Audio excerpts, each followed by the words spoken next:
Welcome back to Movies TV Mad. You can follow me on Twitter at Movies TV Mad. Smash the like button if you love me. Subscribe if you're new. Please have your say. A very, very warm welcome to Sunday's edition of the DC Universe Daily. On today's show, we discuss that image from the latest promo of the Flash trailer. And I have to apologize as well because yesterday I said something before I saw that image. I was defending the VFX in the Flash movie. I hadn't seen that first. And I was like washing 60 windows. This house has a lot of windows. It's a big house.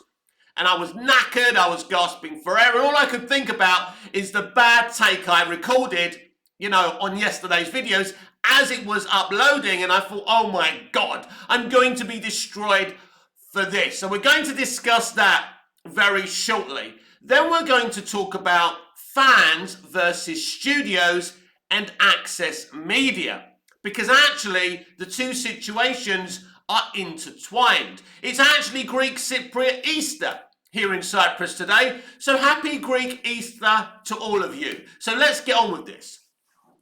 So this is an image from the latest promo of the Flash movie. They were teasing trailer 2, which will be available to see on April the 25th. Now, what is the controversy about this picture? Now, if you can look at it closely, it looks like the lips have been CGI'd using VFX onto Affleck's image. So, look, is this true? Is it the way he's got his lips? Is it bad CGI? Or is it just a bad shot? I'm not sure. Now, many people, even Matt Ramos, aka Soups, made fun of this. Now, he's not a Snyderverse extremist. He's not a Snyderverse fan. He is a big fan of Henry Cavill, Man of Steel, but we know he's very, he's access really, isn't he? And he's very, he's always kissing the butts of the studios and stuff. So if he's making fun of this, right, there's an issue. Is it the way Ben has got his lips placed? Or is this bad VFX, right? Now, obviously, this is being compared by Snyderverse fans to the image in Justice League of the horrible upper lip CGI we had of Henry Cavill's upper lip in Justice League. And so, this is why I want to talk about fans, and when fans kind of try and create a campaign against the studio, against the franchise, it can be very harmful. That's where the phrase, the customer is always right, came from. But it does look bad. I can't defend this. It does look bad. It doesn't look great. I will be honest.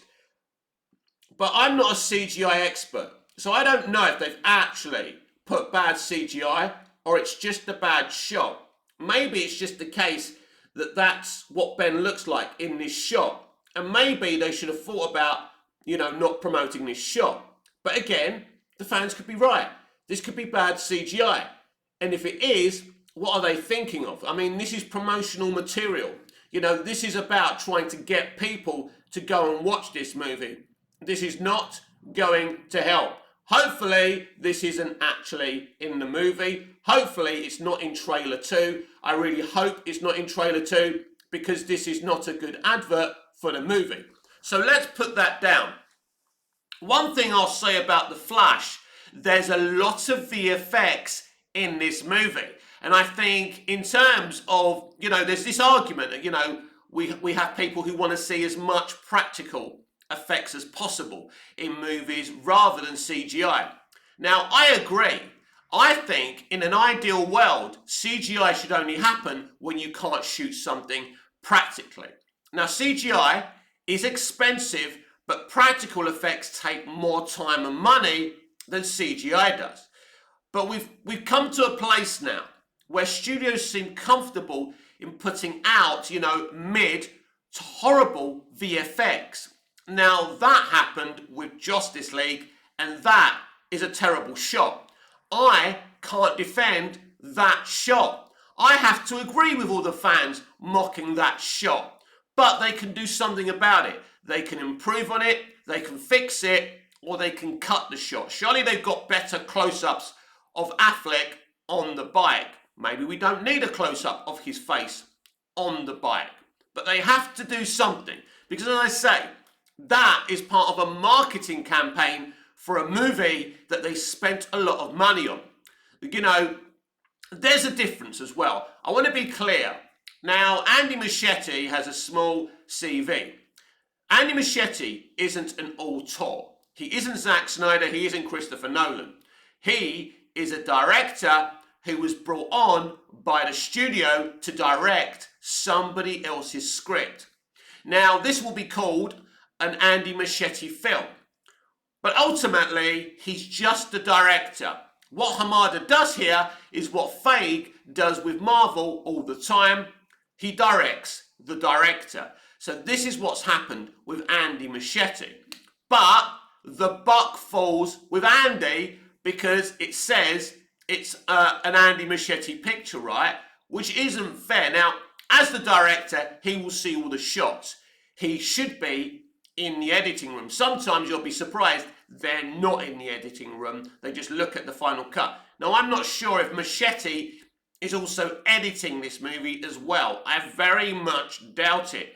But as a director worth his salt, he really should have seen this shot and said, no, this can't be part of the promotional material. There's also another interesting situation when we talk about James Gunn. Now, I have good things to say about James Gunn and I have some not so good things to say about James Gunn. But have you noticed in the Guardians of the Galaxy Volume 3 trailers, the VFX is perfect. It's unproblematic. But when you see other trailers in the MCU, aka the Marvels, the VFX is very mid to terrible. That's interesting.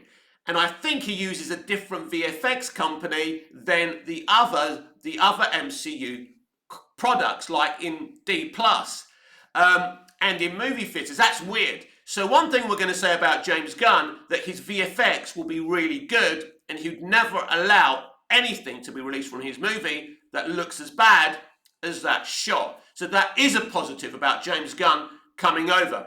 He is a perfectionist, he has a vision, and, you know, I can argue all day about him being a one-trick pony. For example, in Guardians of the Galaxy Volume 2, we see the story of Peter Quill in the first film.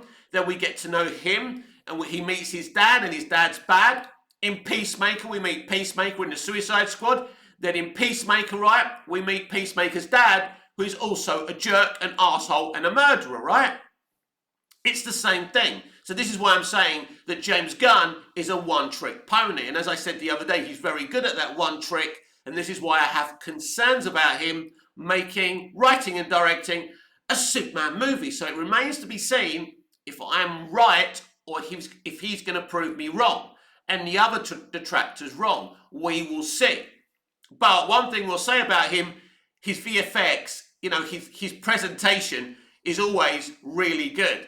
But this is typical WB. This is typical old WB. This is typical Hamadaverse. Now, one thing we'll say about James Wan, who directed the first Aquaman and has directed Aquaman and the Lost Kingdom, he won't release one image, one trailer to the VFX and everything looks perfect. If only other directors who make DC live action content had that pride in their work. But this is not good. This is not a good advert for this film. Because up to now, people have been hyped for this movie. Now we move on to how fans can hurt franchises and movies. We've seen the Snyderverse stands destroy the DCEU. 5 flops back to back. Now, obviously, the quality of the movies haven't helped. But what these fandoms do, fandoms like the Snyderverse and the Fandom Menace, they jump on things. They jump on things these people do wrong. They expose it to the public. The public go, well, they do have a point here. We are not going to watch this stuff. So there's a civil war going on between fandom groups, studios, and Access Media. The current controversy and downvotes of the Marvel's trailer tells you that. You've got a record amount of downvotes for the Marvel's trailer. Now, I've seen that trailer. I haven't liked it and I haven't downvoted it either. I haven't got the energy and I can't be bothered to like it or give it any interactions. But I want, as a film fan and a previous fan of the MCU and admirer, I wanted to see the trailer.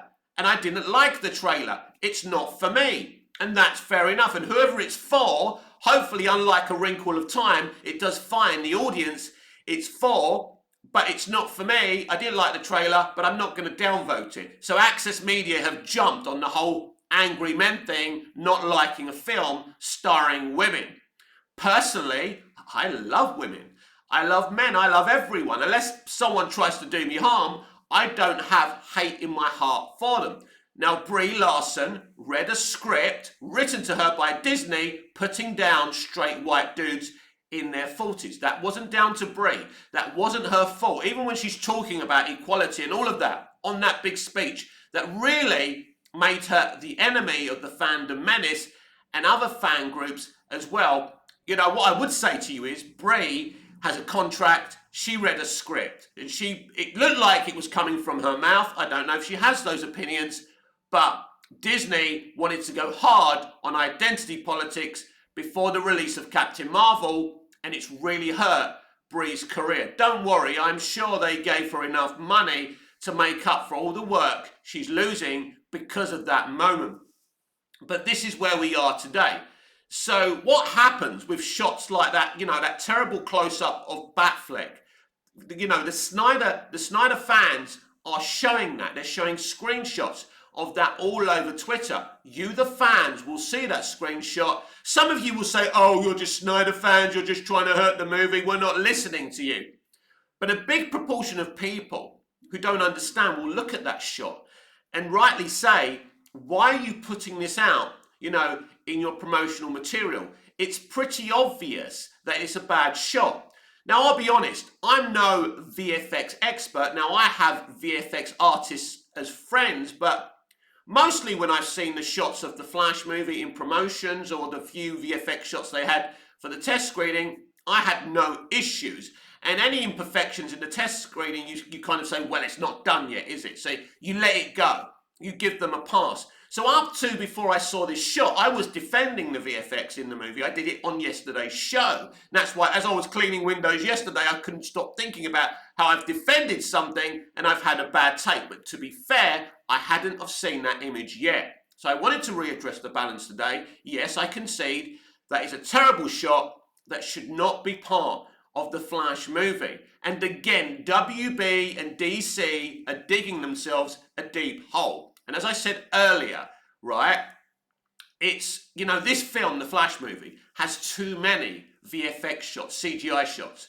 There's a lot of the shots that are CGI that I've noticed. There's a close-up on Keaton's Batman in the first trailer when he jumps down. It's all blatant CGI. Even when they do the close-up on him, it's blatant CGI. There's certain things you can do, you know, practically. You look at a film like Inception, directed by Christopher Nolan, written and directed by Christopher Nolan, you know, that's a film that could have gone CGI heavy. They do a lot of stuff practically, and it's very difficult. You know that scene when they start going upside down and stuff? Well, literally, Nolan and his team built kind of this thing that turned around like that. I think you know what I'm talking about if you've seen the VFX. Now, that could have easily been done with CGI. But Nolan isn't a big believer in CGI. He only uses CGI when he really has to, when he can't do the shot practically. And that's what you should be doing. It takes longer, it's more expensive, but when you're a famous auteur and a talented auteur like Christopher Nolan, you can get away with it. They'll let you do it. And it's important for quality, and that's why Nolan has the respect from fans and in the industry, because he makes sure his stuff looks a certain way. And I absolutely feel this is the way movies have to go. How long can we see these trailers and these movies with bad VFX? Not just bad VFX, embarrassing VFX. We've seen it a lot in the MCU. We saw it in Justice League. You know, this is an art form. This is an industry, a consumer-based industry. You need our money, but you keep on doing cheap VFX. You keep on underpaying VFX companies and VFX artists. How long can we carry on? This is disgusting. This is despicable. This shot shouldn't be something that exists right now. And it does. As I say, it's an art form. And who does it make look bad? The VFX artists. Bless them, they don't get enough time. But what's even worse about the Flash movie is this movie should have been out ages ago. It should have been released last year. And it was postponed. Now, their official statement was because of VFX and because VFX companies were delayed because of COVID shutdowns. I never believed that, and I exposed the real reason why these delays were happening. Because once you delay the Flash movie, you have to delay the others, because the Flash movie is, of course, the knock-on effect for films like Batgirl and Blue Beetle.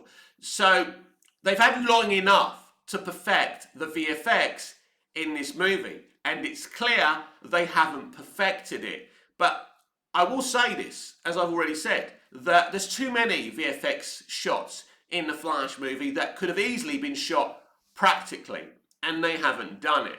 And this is the issue when you bring in directors who don't have their own vision. They're imprinting the vision of the studio and the script that they get. So this isn't a personal movie for Andy Muschietti. Now, in the marketing, he's going to tell you he's a DC fan, and I'm sure he is. Now, does this shot hurt the movie? Not necessarily. I don't think this is a deal breaker. This isn't a deal breaker for me because they can perfect that shot. As I said yesterday, they work on VFX and the movies, how they look, till the day of release. That's how it's done today. But it's not a good advert. In close-up, it looks bad. It could be bad VFX. It could be Ben just moving his lip terribly. It could just be a bad shot. And of course, when you zoom in and, screenshot something, you can make it look worse than it really is. So what I want to do is, when the VFX has been perfected, when the movie is released, we'll talk about the film in the review and talk about the VFX and see if it's good VFX, bad VFX, or mid VFX. We'll see. We'll see what the film looks like. I'm not willing to judge a whole movie on one bad shot in the promotional material.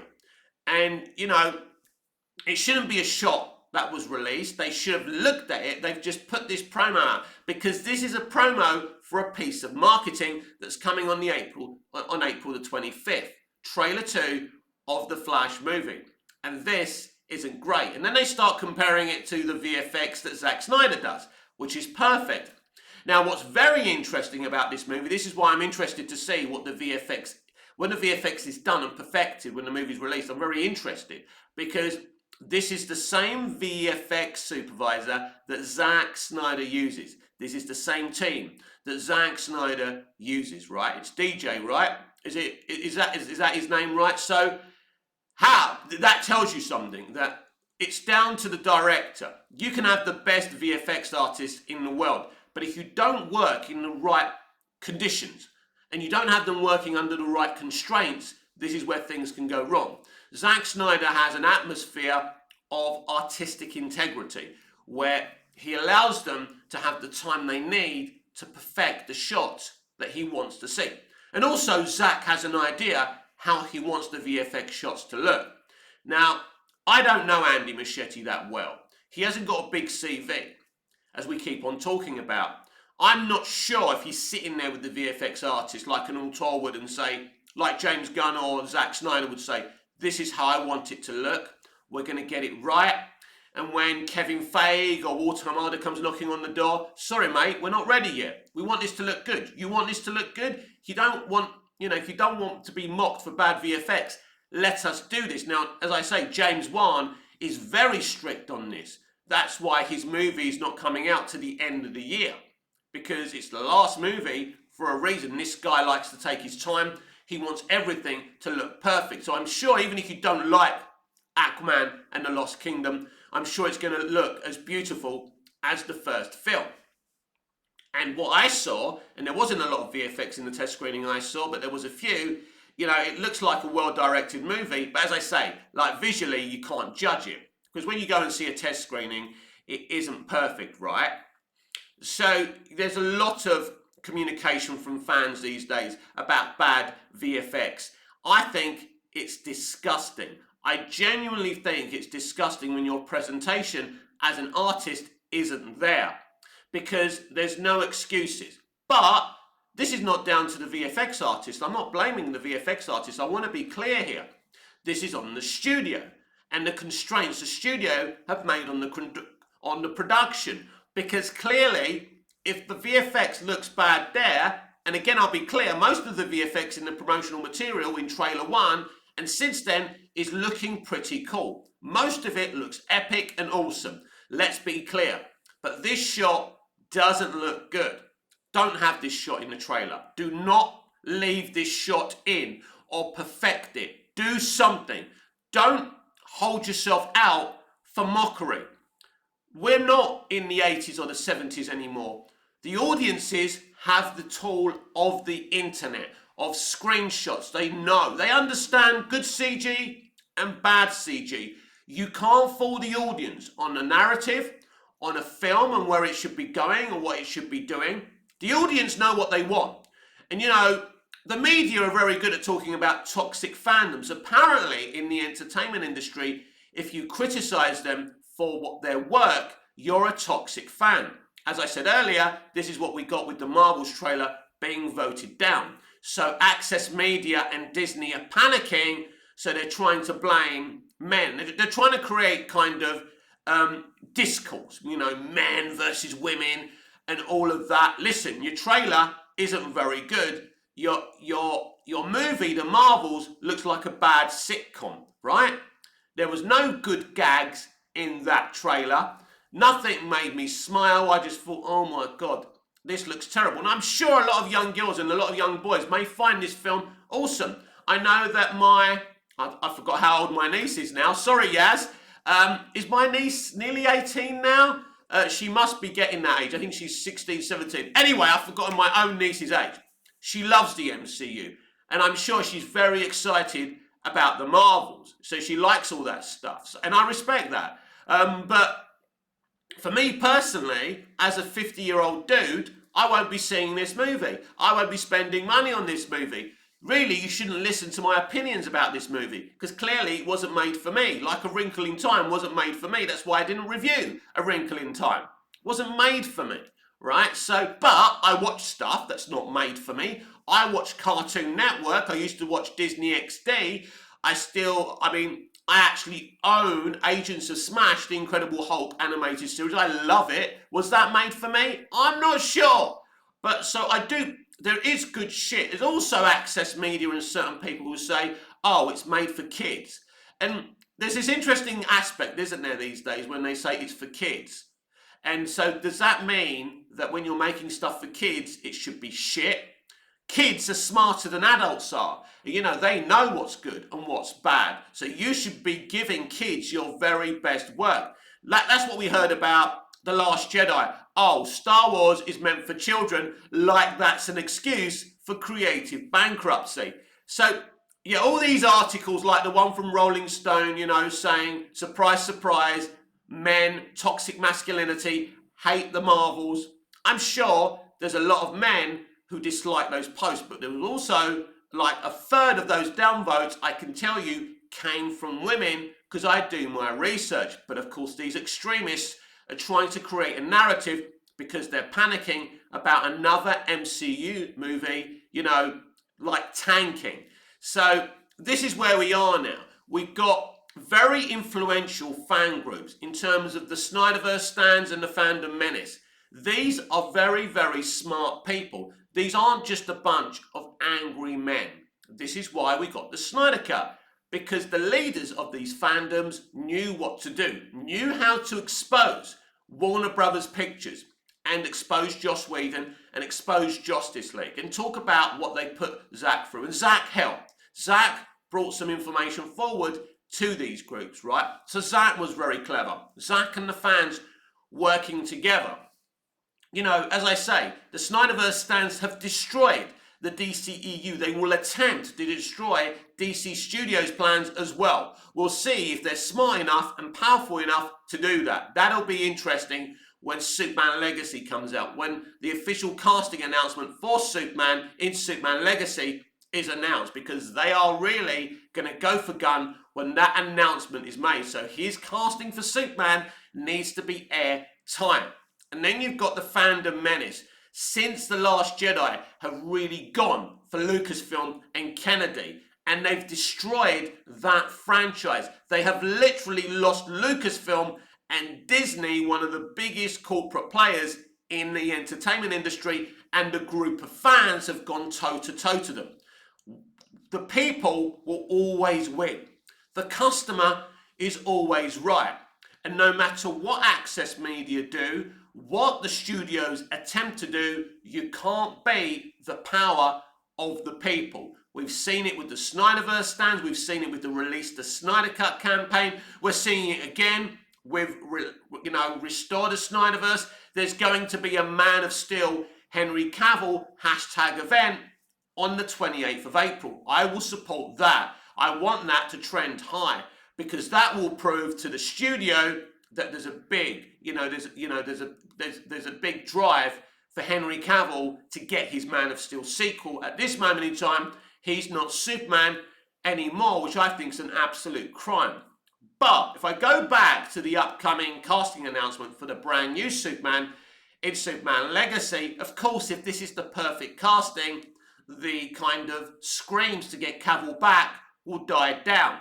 But if it's bad casting, if it's controversial casting, if it's casting the fans deem isn't as good as Cavill, then they're in trouble, because the drive to get Cavill back as Superman will get higher.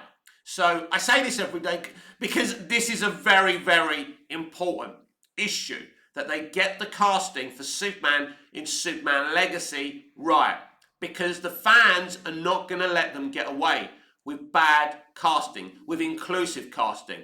Nobody wants a black Superman, not even black people. Now, myself and a lot of fans, including black people, would love to see the black Superman from the comics, either Val Zod or President Superman. We would all love to see that, standing with the OG white Superman. Now, that would be beautiful. But what we don't want is Kal-El, the last son of Krypton, being played by a black, Indian, Asian or Latino actor. That would be wrong. And even black people are coming out and saying, no, we don't want this. Because black people and minority people, right, love Superman the way he is. That's Superman. But of course they want to see, a minority Superman from the comics that's always been black, being brought into live action. That would be really cool. And nobody's saying there's an issue with that. So it's over to you, James Gunn, there. But there's one thing that Access Media and corporate Hollywood have to understand, that we the people are in charge.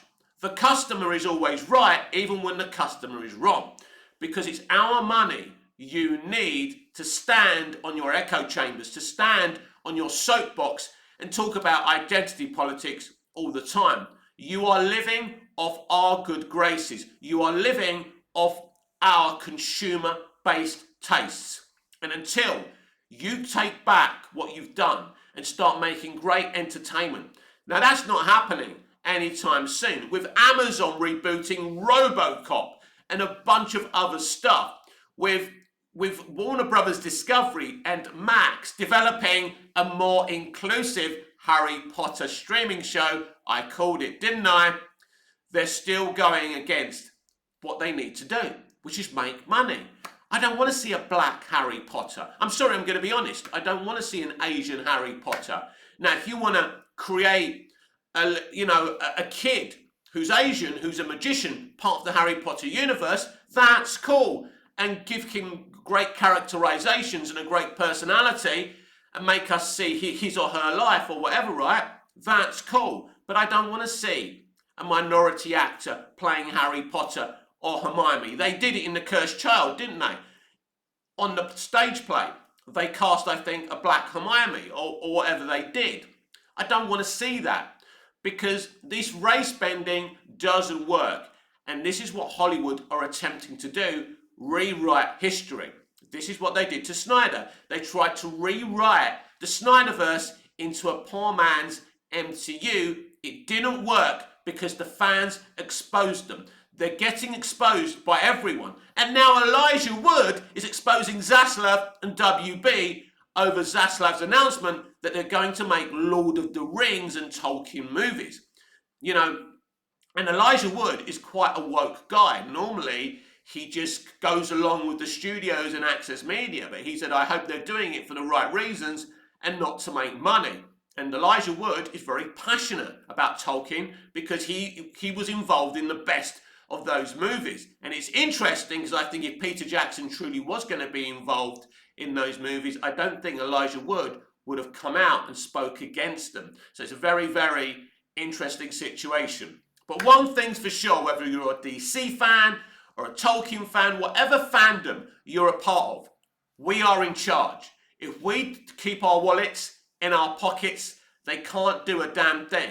So Access Media and Hollywood can keep on talking about angry males as much as they want. It doesn't make a difference. They have no power. We have taken their power and influence away from them. It wasn't angry men who told people not to go to the cinema to watch Joker in case they get murdered. Now, you don't get more toxic than that. This has been Sunday's edition of the DC Universe Daily with me, Mick, your host with the most. Just ask your girlfriends and your wives. Please like, share, comment, subscribe, hit the notification bell so you never miss this beautiful perfection. And I'll see you again on the next video. Until I see you again, goodbye, au revoir, auf Wiedersehen. And if you're in Cyprus or Greece, happy Greek Easter. It's going to be a fun day. See you later. See you soon. Bye-bye.